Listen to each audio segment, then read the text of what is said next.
Hey, it's Nikki Thompson and welcome to Tea with Nikki, embracing your sexual energy.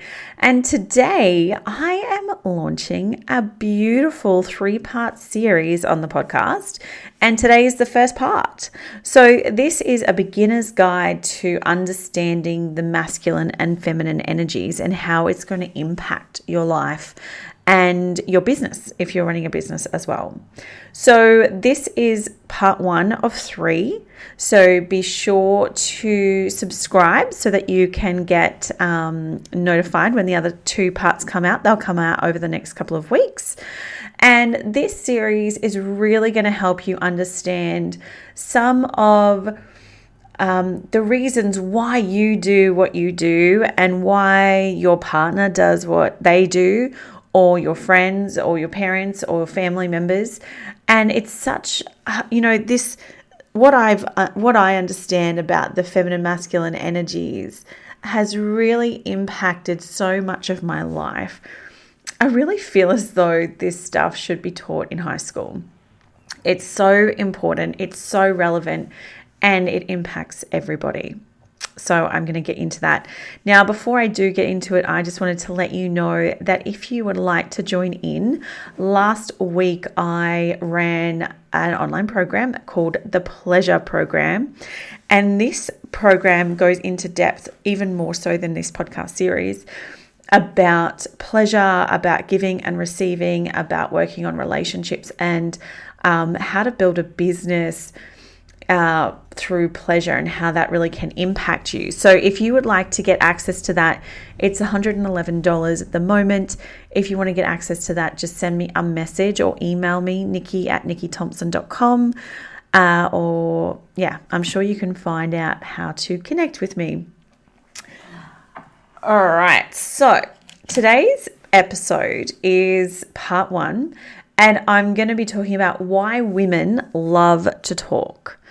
So for me, understanding the masculine, feminine energies has been so important and so relevant, because I realized I had been really suppressing very much of my feminine side for most of my life.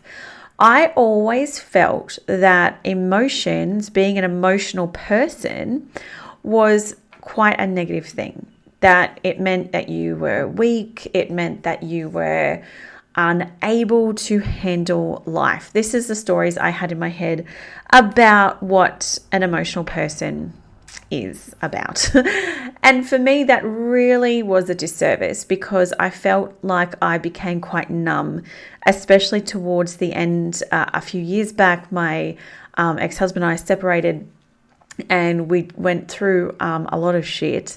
And I learned that I had gone numb, and it is not a nice feeling. I don't know if you've ever felt it yourself, where you kind of disconnect from your emotions for such a long time that you don't really know how to feel. You don't really know how to process emotions. And for me, I didn't really have an amazing, emotionally intelligent role models in my life. My parents were amazing. I had a great childhood, but dealing with emotions was probably not one of the best things that they were great at. They were great at a lot of other things. And so for me, I always felt like these stories I held on to for such a long time. And so because I'd blocked it and because I'd gotten numb, I felt like I just had this happy mask on, which is what I was talking about last week on the podcast, which you can go and check that out. I was wearing this mask of just, wanting to be happy all of the time. And so because I had suppressed all of these emotions down, I had really been suppressing my feminine side. So to understand what I'm talking about, we've got the masculine and feminine energies. We have both genders, all people have a combination of masculine and feminine energy and masculine and feminine hormones. So typically we'd say the testosterone is masculine and estrogen is feminine, but women also, both genders have, a whole range of hormones, but typically that's what we're talking about. And so when we have everyone has their own unique balance of masculine and feminine hormones and energy. And so for me, I always felt like I was a little bit more masculine than most women that I knew. And for me, that was because I wanted to be super independent. I was always proud of myself for being intelligent, which I always saw and felt was a masculine trait. And I wanted to be less emotional. And so I would suppress the feminine side. And I have a lot of stories that I've held on to about that. And so I was never really into hair and makeup and dressing up and being pretty. I was never into any of that until probably about 4 or 5 years ago. And now I love it. I love getting dressed up. I love feeling sexy. I love feeling, just expressing myself through how I look. Because I always felt as though that was really self-absorbed and really, people are only focused on their appearance. But to me, I love it. I don't care. I'm not dressing up for other people, but I just love feeling like that. I love putting the effort into my appearance. It makes me feel great. And that was definitely not something I used to do. So that is an example of feminine. So some key characteristics of feminine energies, and I'm really just talking for women. There's so much that can be said about men, but I'm just going to be focused all of this whole segment on women and how masculine, feminine energies appear in a typical woman. So for me, the feminine energy activities are things like nurturing and caring, getting dressed up, self-care, social interactions with family and friends,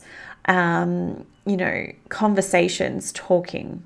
Now, women love to talk, and I always thought, I love to talk, as you can probably tell. I have this podcast. I've had different podcasts for the last 7 years, and I love it. But I love to talk, and it feels good.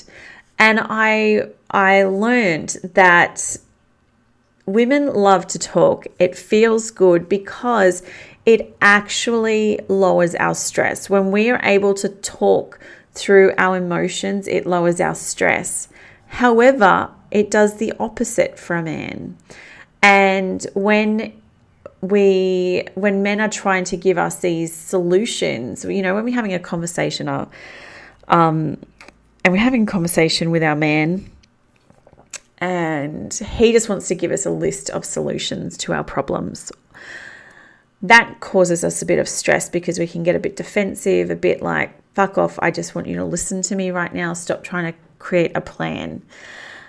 And this causes us to have more stress. So initially we're coming to talk to our partner to help lower our stress, which is a natural instinct for women. He's then trying to give us solutions, and now our stress levels are going back up again. So this is why communicating between a man and a woman is so important, to understand what the other person needs.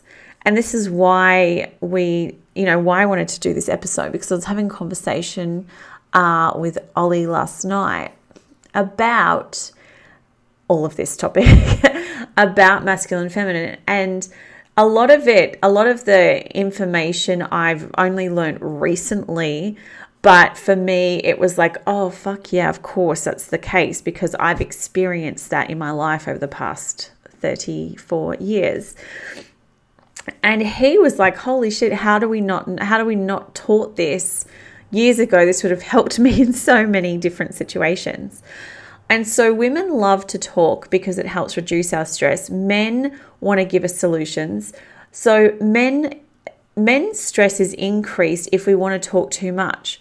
But we start talking more and more when they're not listening properly, or if they're trying to give us solutions, because our stress levels still haven't reduced yet, because they're constantly trying to give us solutions, and they're constantly, just trying to interrupt in a way. All we want is for them to just listen to us, say, of course, that's terrible, or, oh, congratulations, that's amazing, whatever it is, whether we're bitching or moaning or celebrating, whatever it is. We want them to give us a massive hug, and then we're good. our stress levels have come down to a manageable level. But understanding just that key difference of how women and men communicate was a massive aha moment for me. So generally women who are working in an office or any workplace outside of the home, it's a very masculine focus because it's like we've got deadlines, we've got people that we need to listen to, it's very masculine focus, it's very testosterone, or it increases our masculine side, our masculine energy. So when we come home from work, we need to decompress and tap more into our feminine, which is the talking and all of that kind of stuff. But if we don't have that opportunity, if we're feeling like we're not supported when we get home, our stress levels continue to rise and we're staying in that masculine for too long. Now, society is essentially built for harnessing the masculine energies. Everything is very focused on productivity, on accomplishing goals, on, all very masculine driven timelines, deadlines, busyness, and all of that kind of stuff.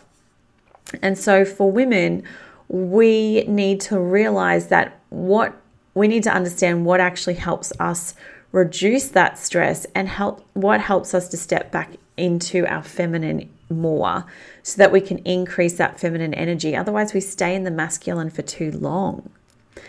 And this is all so, so important because when we are understanding the masculine feminine energies, it's not as woo-woo as some people think. When we are working with our masculine feminine energies, it is having a very, very real physical effect on our bodies. When we are staying too much in the masculine, it's actually suppressing our own hormonal feminine hormones being produced at an optimal level. Our hormones are actually out of whack when we are not harnessing both our unique balance of feminine and masculine energies. For me, this was so evident. So for such a long time, I'd stayed too much into the masculine, and this presented itself in very physical symptoms. I had polycystic ovaries, endometriosis, I had infertility issues, and all of these things I can see were because I wasn't expressing the feminine energy, because my mind felt as though being too feminine was weak. My body was being like, okay, let's turn that shit off. Let's suppress that. That's not going to be good for us. And so our mind has a very, it controls what's happening in our body. So understanding the masculine feminine energies on a deeper level is what I talk through in the pleasure program. So if this is resonating with you in any way, then I highly recommend the program. But I am going to continue on with this podcast series. We've got 2 more episodes. So this one is just kind of giving you the basic understanding of the masculine feminine energies and how it really does impact our physical body. And next week, I'm going to be talking about the impact of your cycle on decision making, because at different stages of our cycle, our hormones are at different stages. And so then our testosterone can increase in a natural way. And so then we need to kind of be supporting our bodies. What can we do? And how does that impact our decision making?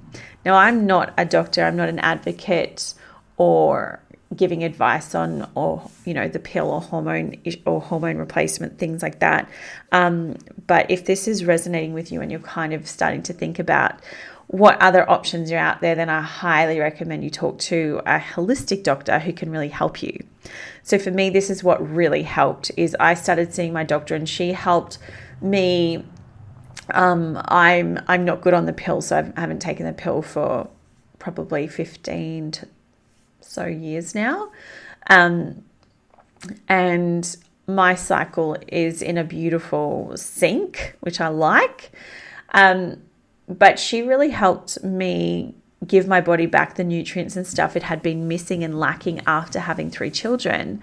And once she was able to start working through and my body was able to start producing hormones on a beautiful balance, then I was able to start to break through some of the emotional stuff that was happening for me, such as the depression, the anxiety, and all that kind of thing that was coming purely because I was so depleted.